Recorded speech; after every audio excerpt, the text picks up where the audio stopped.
Hello दोस्तों। मेरा नाम है नरेंद्र कुमार और मैं हूं आपका कथाकार। आज जो कहानी मैं आपको सुनाने जा रहा हूं वो है बड़ा ही मज़ेदार सब्जेक्ट है। जी हाँ, उस सब्जेक्ट का नाम है गलत फहमी। जी हाँ, गलत फहमी। पति पत्नी के बीच कभी विचारों या अहम के टकराव की स्थिति पैदा होती है तो वह कमोबेश गलत फहमियों अथवा खुश फहमियों के कारण ही होती है। छोटी सी गलतफहमी बवाल खड़ा कर देती है और खुशफहमी अहम को इतना उछाल देती है कि एक दूसरे से श्रेष्ठतर समझने की होड़ में परिवार में अक्सर तनाव छा जाता है। हमारे पुरुष प्रधान समाज में पुरुष की इस खुशफहमी पर एक रोचक घटना आज मैं आपको सुनाने जा रहा हूं, जिसका शीर्षक है गलत फहमी। तो दोस्तों, कहानी कुछ इस प्रकार है कि एक सेवानिवृत्त बुजुर्गवार डॉक्टर से परामर्श लेने पहुंचे।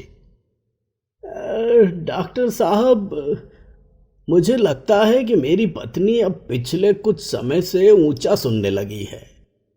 कोई उपाय बताइए जिससे वह ठीक हो जाए। डॉक्टर ने बुजुर्गवार को समझाया, ठीक है, देखिए, इससे पहले कि मैं आपको कोई हियरिंग एड प्रस्तावित करूं, आप उनसे 40 फीट की दूरी से सामान्य बोलचाल की भाषा में कोई वार्तालाप करके देखें। अगर वह उनसे भी नहीं सुनती तो 30 फीट की दूरी रखें, और अगर वह फिर भी नहीं सुनती तो 20 फीट की दूरी कर दें, और इसी तरह दूरी को घटाते रहें। मुझे बाद में रिपोर्ट दीजिए, ठीक है? उसी शाम को घर लौटते वक्त उन महाशय ने देखा कि उनकी पत्नी किचन में खाना बना रही है। मौका अच्छा था।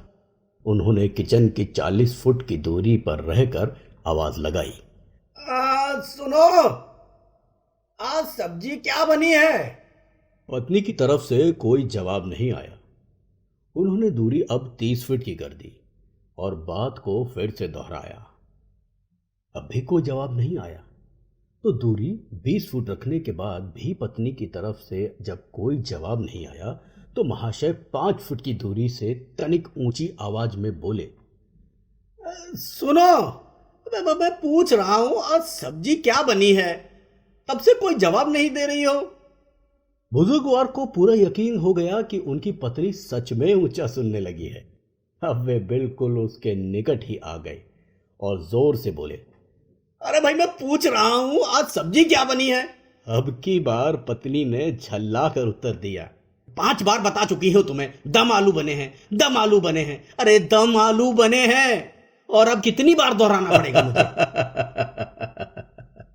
विडंबना देखिए जनाब, पति देव खुद ऊंचा सुनते थे और बहरेपन का दोष अपनी पत्नी पर मढ़ रहे थे। पारिवारिक ढांचे में पति पत्नी के रिश्ते का अपना एक अहम और महत्वपूर्ण स्थान है। इस रिश्ते में जितना समर्पण और आदर भाव होगा उतना ही यह रिश्ता फलेगा फूलेगा और मजबूत होगा। दरअसल किसी भी रिश्ते को निभाने के लिए प्रेम, वैचारिक सामंजस्य, परस्पर सम्मान, एक दूसरे की भावनाओं की कद्र और विश्वास सबसे जरूरी है।